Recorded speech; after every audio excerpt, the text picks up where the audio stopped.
conglomerates represented them as a group. How close was he to going personally bankrupt? Very. Trump makes a point of saying he never went personally bankrupt. But there's a reason why the banks decided to keep Trump whole. We made the decision that he would be worth more alive to us than dead. Dead meaning in bankruptcy. We don't want him to be in bankruptcy. We want him out in the world selling these assets for us. So you wanted him alive because he was a salesman and could best sell his own properties? That's correct. We kept him alive to help us. Welcome to the Cryptoteacher, and guys, you know I come back with that second video to make you think. And basically I have Cynthia McKinney that's just letting us know that the game is rigged. Of course, she was in the house for a little while, but basically just going over the fact is that in 2008 the power switched hands. So as we can see with our companies right now, basically we went from American white males to basically foreigners. That's our CEOs inside of these big corporations. Also, we have BlackRock, who owns like 70% of every major corporation. So the fact is, guys, we see all of the wealth in a few hands. What I teach you that everything is planned out. The game is rigged. Enjoy the video. Most since being that dirty word that we call politician several years back. What is the greatest rabbit hole that you've gone down since you've been in government? The greatest rabbit hole. Like, what's something that you've learned since being in government that you kind of wish, I suppose, when you were... Didn't know? Yeah. Oh, well, one, that it's all fake. Mm-hmm. You know, that was really a very sad moment for me when I served on the House International Relations Committee. Mm-hmm. And the particular subcommittee, I think it was Western Hemisphere Subcommittee, was having a hearing. Mm-hmm. And the chairman of the subcommittee was there. I was on the subcommittee, so I was there. Mm-hmm. And then the committee or the subcommittee were interviewing, had a panel of witnesses that were being questioned by the subcommittee members. And it looked like it was a normal event. Then, all of a sudden, the chairman of the subcommittee, we sit down, we go through the hearing. The chairman of the subcommittee is fussing at the witness.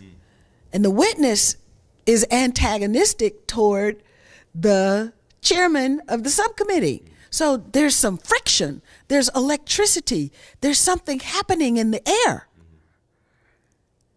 After the hearing is over, the chairman backslaps the witness and they walk out together. It was just theater. Didn't mean anything. So that was like the saddest thing for me to realize that it was all just theater. Didn't really mean anything.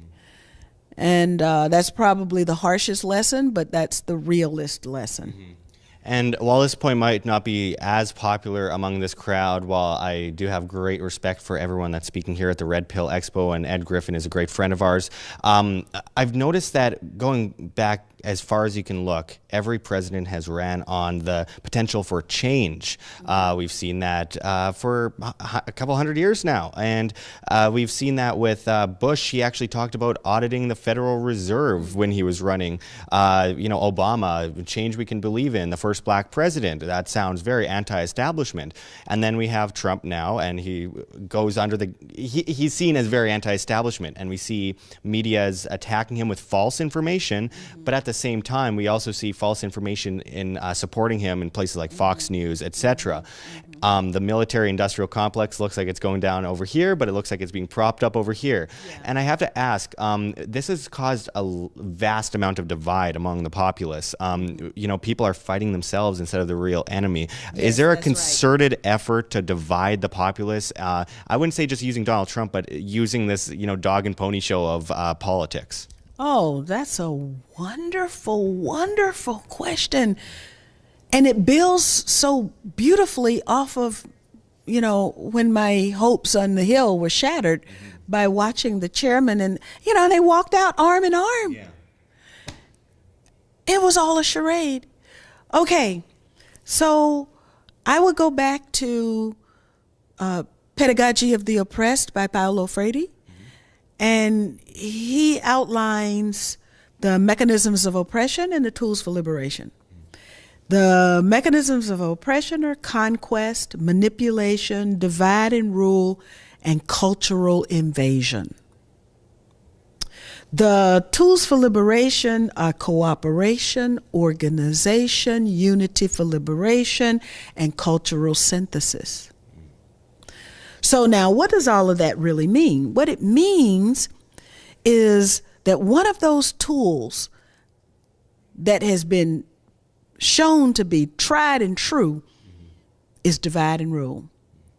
So if we can balkanize the population, put everybody into their little silo, then you're absolutely right. Nobody will be paying attention to the people who are doing the balkanizing. And that was the point of my remarks yesterday, that I wanted the audience to understand that we are what we are today because some people had a plan a long time ago, and they, like my campaign manager said, make your plan, work your plan, and your plan will work for you. And that's exactly what we're seeing now.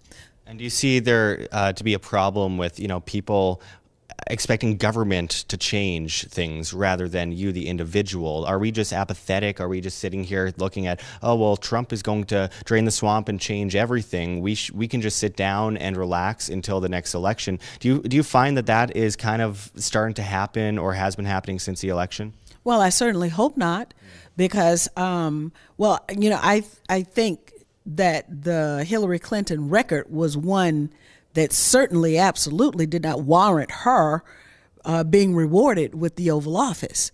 So there was no way that I would be supportive of a Hillary Clinton presidency.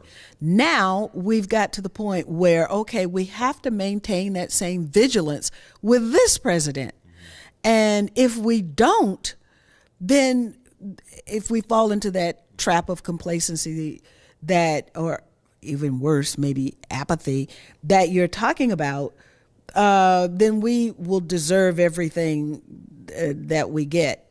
So that's why I'm here at the Red Pill Expo, because, and I love those young people at Anarchapulco. Oh my goodness. You talk about one day saying, man, this country is in bad shape.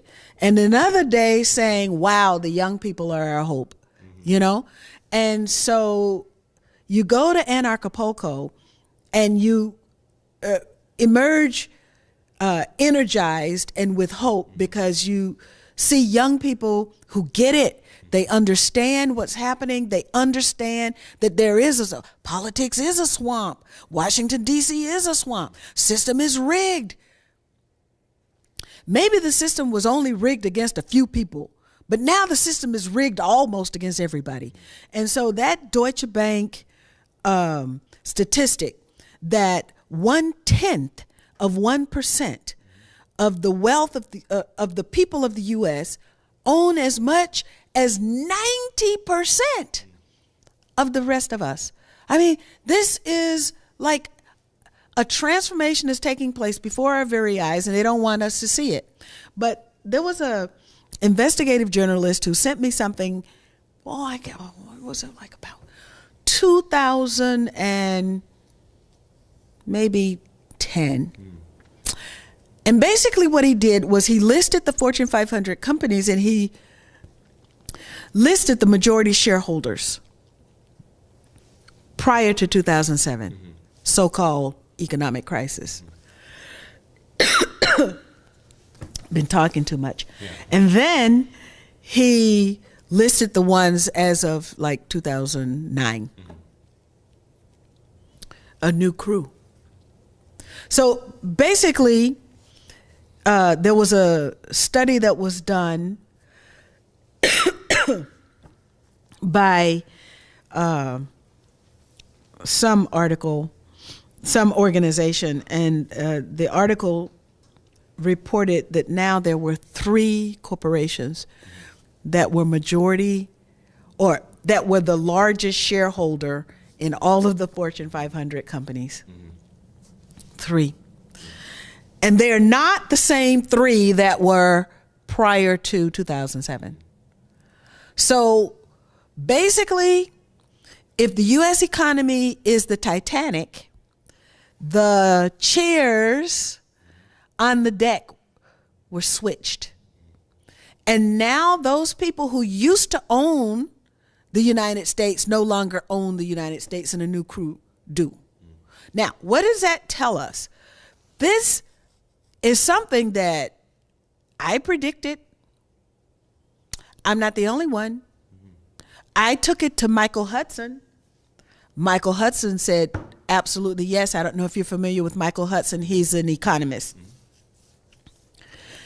And so basically, what happened in the Soviet Union under Gorbachev and Russia under Boris Yeltsin was that the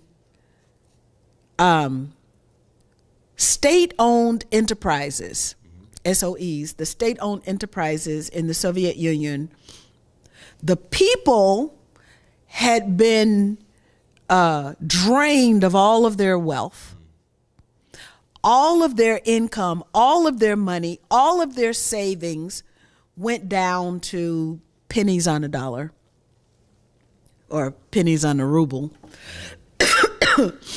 And so when the time came for the sale of the state-owned enterprises, nobody was able to buy. And the entire economy of the Soviet Union / Russia fell into the hands of 11 people. And that's who we call the oligarchs. Now you have to have that background to understand what's going on in 2016, 17, and 18 with Trump.